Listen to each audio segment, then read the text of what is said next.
Dois idosos que trabalhavam há mais de 30 anos em situação análoga à escravidão. Eles foram resgatados durante uma força-tarefa realizada pelo Ministério Público do Trabalho, Superintendência Regional do Trabalho e Emprego, Defensoria Pública da União e também a Polícia Federal. Esse caso ocorreu lá aqui na cidade de Murici e um outro em Arapiraca. Eu vou fazer o seguinte, eu vou trazer a Mônica Hermínia ao vivo agora, para que a Mônica possa contar detalhes de como é que a polícia chegou através da denúncia, se já havia uma investigação, o que aconteceu? 30 anos vivendo em condições terríveis e de escravidão, é isso, Mônica?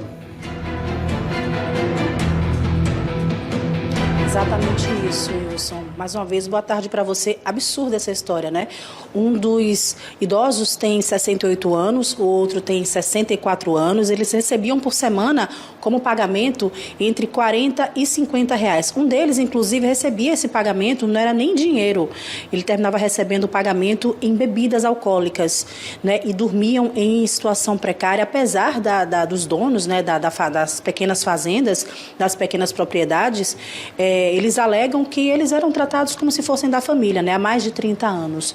Mas os locais onde a fiscalização conseguiu encontrá-los é um local, assim, bem difícil, né, que a gente nem imagina que a pessoa possa viver dessa forma por tanto tempo. Inclusive, um dos idosos resgatados, o de 68 anos, ele não ouve e não fala. Ou seja, a situação só se agrava. Para falar sobre esse resgate, eu vou conversar agora com o procurador Rodrigo Alencar, que já está aqui com a gente. Procurador, obrigado por nos receber. Uma situação que a gente não consegue se acostumar, né? E choca pela situação em que eles foram encontrados. Como é que vocês conseguiram chegar até esses dois idosos? Investigações, denúncias, qual foi o meio que levou ao Ministério Público do Trabalho a chegar até eles? Boa tarde. Boa tarde. As denúncias não chegaram tanto pelo Disque 100, que é o canal do governo federal de denúncias de direitos humanos, né? E como também denúncias veiculadas pelo CREAS, né? Então, as denúncias chegam das formas mais variadas possíveis. Às vezes é uma pessoa que passa pelo local e constata a situação e faz a denúncia ao Ministério Público do Trabalho. As denúncias vêm das mais variadas formas. O importante é que essa força-tarefa, que contou com a participação do Ministério Público do Trabalho, do Ministério Público Federal, do Ministério do Trabalho e Emprego, da Polícia Federal e da Defensoria Pública da União, todas essas instituições estavam imbuídas de combater o trabalho escravo e confirmamos o que foi denunciado, né? Como você bem falou, era um trabalhador de 68 anos de idade, surdo, né? Submetido a uma situação de extrema degradância. Ele estava acomodado num cômodo, né? Anexo à residência dos patrões, sem qualquer limpeza, sem qualquer higiene, né, um cômodo bastante precário. Ele não tinha instalações sanitárias, era tudo improvisado. E, como você muito bem falou, um senhor de 68 anos e que, quando a gente chegou lá, ele estava executando vários trabalhos. Ele trabalhava diariamente e ele recebe um benefício previdenciário desde 2007. E a empregadora levava ele à agência bancária, né, dava R$70 a ele e o restante ela embolsava, né? Então, assim, e ainda fez empréstimos consignados em nome desse trabalhador, né? E disse que deu o dinheiro ao trabalhador, mas só que a equipe verificou que o trabalhador não tinha nenhum bem.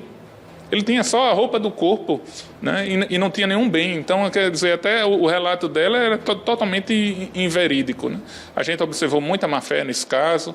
Observamos um caso também em Murici, na zona rural de Murici, onde o trabalhador de 64 anos estava alojado numa cocheira, né, o mesmo ambiente que recebe os burros, os cavalos, as mulas, né, uma cocheira bastante precária, né, e ele recebia bebida alcoólica diariamente pelos empregadores, né.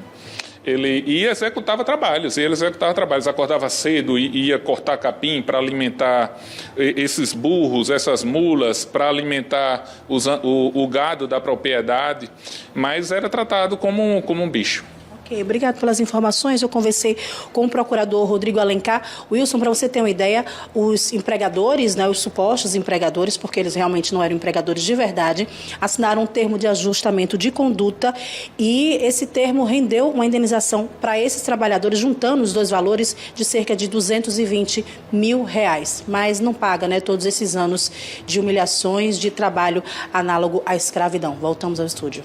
Perfeito, era a minha fala exatamente isso. Pode ser 1 milhão, não paga o que eles fizeram com esse rapaz. Tanto é que numa das suas falas ele diz aqui, os proprietários disseram que tratava ele como se fosse alguém da família. Tá aí uma coisa que eu não queria ser, era parente de vocês, porque se você trata as pessoas como diz que é da família dessa forma, eu fico imaginando as pessoas que que não são da família, como é que vocês devem tratar. Enfim, muito obrigado ao procurador Rodrigo Alencar e vamos continuar acompanhando que as punições aconteçam e que esse rapaz, esse senhor e outros trabalhadores que estavam na análoga à escravidão consigam ter aí, inclusive, pelo menos uma aposentadoria considerável de respeito para que eles possam curtir pelo menos o tempo com mais tranquilidade, né, em vez de estar vivendo momentos terríveis como esse. Olha que cenas terríveis, sendo cortar o coração em pleno século XXI, pessoas que ainda acham que pode tratar pessoas como se fosse na época da escravidão. Merece a punição severa, além da reparação com esse trabalhador.